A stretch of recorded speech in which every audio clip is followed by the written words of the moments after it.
अहम खबर आपको मुंबई से बता दें। दरअसल मुंबई में एक और हिट एंड रन का मामला सामने आया है, जहां एक कार सवार चालक ने एक बाइक सवार शख्स को कुचल दिया और बताया जा रहा है कि जो शख्स कार चला रहा था वो नाबालिग है। रिपोर्ट आपको दिखाते हैं। मुंबई में एक बार फिर तेज रफ्तार का कहर देखने को मिला। मुंबई के गोरेगांव इलाके में एक तेज रफ्तार एसयूवी ने दूध बेचने वाले 24 साल के युवक को टक्कर मार दी। इससे युवक की मौत हो गई। जानकारी के मुताबिक एसयूवी को एक नाबालिग चला रहा था, जिसने बाइक सवार नवीन को टक्कर मार दी। बताया जा रहा है कि हादसे के बाद नाबालिग ने भागने की कोशिश भी की थी, लेकिन मौके पर पहुंची पुलिस ने हिरासत में ले लिया। नाबालिग के अलावा 2 और लोगों को इस मामले में आरोपी बनाया गया है। हादसे के बाद घायल को अस्पताल पहुंचाया गया, लेकिन डॉक्टर ने उसे मृत घोषित कर दिया। पुलिस ने इस मामले में केस दर्ज कर लिया है और मामले की जांच की जा रही है। ब्लड सैंपल लेबोरेटरी में भेजे गए हैं, जिससे पता लगाया जा सके कि उसने शराब पी रखी थी या नहीं। साथ ही पुलिस ये भी जांच कर रही है कि क्या आरोपी ने दुर्घटना से पहले अपने दोस्तों के साथ पार्टी की थी। Bureau report, Republic Bharat. और आइए बात करते हैं उत्तर प्रदेश में आई नई सोशल मीडिया पॉलिसी की। नई सोशल मीडिया पॉलिसी लेकर सीएम योगी आदित्यनाथ आए तो अब उस पर राजनीति भी शुरू हो गई है। जहां अखिलेश और ओवैसी इसे सरकारी घूस बता रहे हैं, तो वहीं कांग्रेस भी विरोध जता रही है। लेकिन नई सोशल मीडिया पॉलिसी में ऐसा है क्या जिसको लेकर विरोधी राजनीति कर रहे हैं? इस रिपोर्ट में देखिए।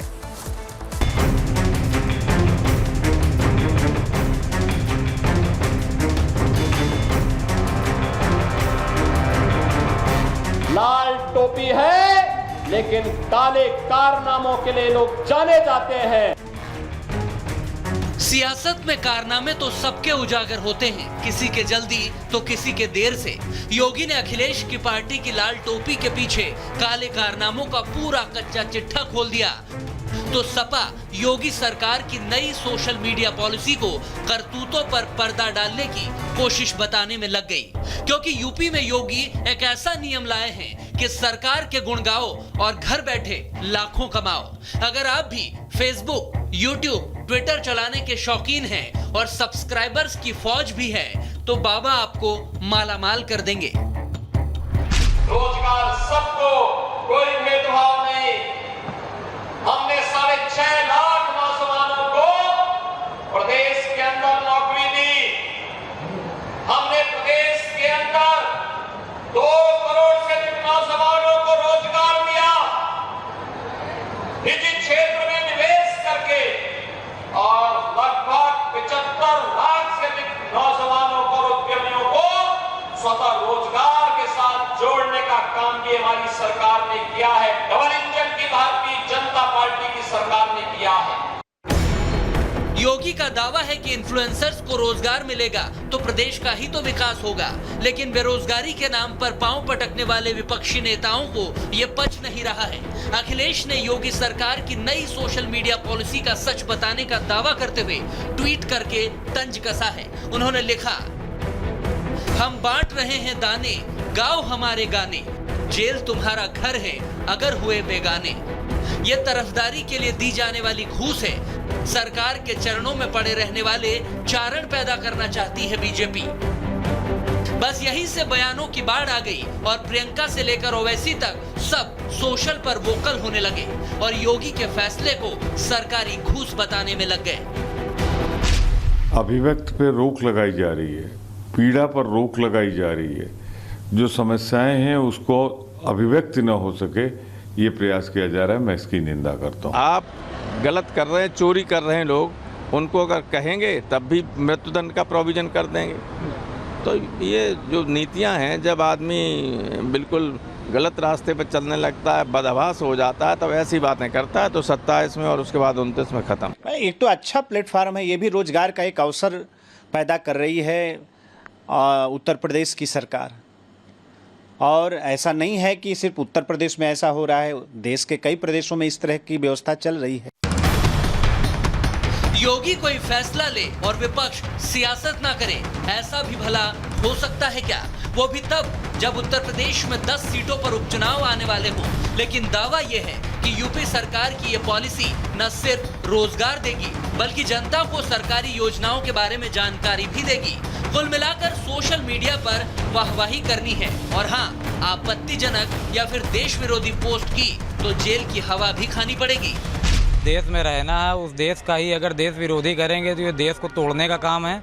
तो देश अगर अखंड भारत बनना है तो देश की मजबूती के लिए इन्होंने बहुत सही निर्णय लिया है। ये तो पहले ही हो जाना चाहिए था कि जिसको देखो वो देश विरोधी पोस्ट डाला करता, खाता यहाँ की बजाता कहीं की और। ये योगी जी ने पूरा अच्छा काम जो आदेश हुआ है बहुत सराहनीय, बहुत अच्छा और बहुत सुंदर हुआ है। आप सोशल मीडिया पे जरा से भी गलत खबर डाल दीजिए, उसके दुष्परिणाम आने लगते हैं, सांप्रदायिक दंगे फैलने लगते हैं, तो इससे एक माहौल खराब होता है। जो अफजल के जयकारे लगा के उसकी ऑनलाइन पोस्ट डालते थे, जो देश विरोधी गतिविधियां करते थे, ऑनलाइन पोस्ट डालते थे जिससे माहौल बिगड़ता था, ऐसा करके माननीय योगी जी ने बहुत ही सराहनीय काम किया है। योगी के फैसले से नेता भले परेशान हो, मगर सोशल मीडिया चलाने वाले करोड़ों लोग गदगद हैं।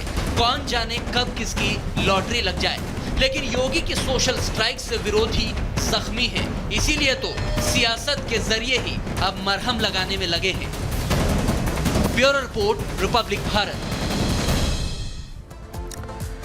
सियासत में सियासतदान जनता के बीच बने रहने के लिए और चुनाव में अपना लगातार प्रभाव बने रहने के लिए तमाम तरह की स्कीमें चलाते हैं और लोगों को फ्री में तमाम चीजें जो हैं वो देने लगते हैं, लेकिन प्रदेश की अर्थव्यवस्था इन तमाम हालातों में चरमरा जाती है।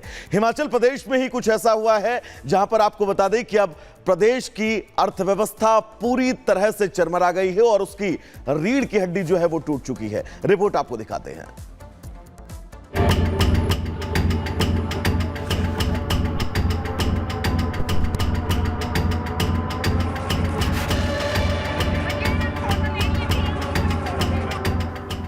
कहते हैं कि जितनी चादर हो उतने ही पैर पसारना चाहिए, लेकिन ये बात आज के राजनेता सत्ता की हसरत में कुछ इस तरह भुला देते हैं कि राज्य की जेब जवाब देने लगती है।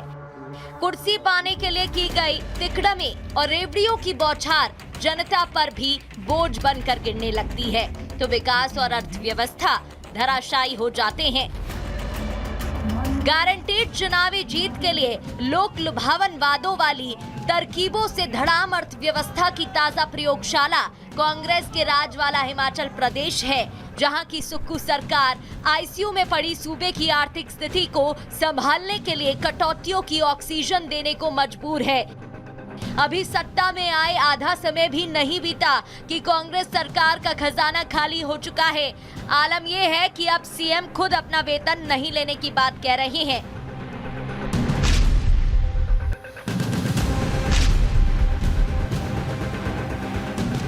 हिमाचल प्रदेश की आर्थिक स्थिति देश की सियासत और सोशल मीडिया पर चर्चा का केंद्र है, जहां राज्य चलाने के लिए पर्याप्त राजस्व की कमी हो गई है। हालात इतने बिगड़ गए हैं कि स्वयं मुख्यमंत्री ने ऐलान कर दिया कि वो अपने 2 महीने का वेतन और तमाम भत्ते नहीं लेंगे।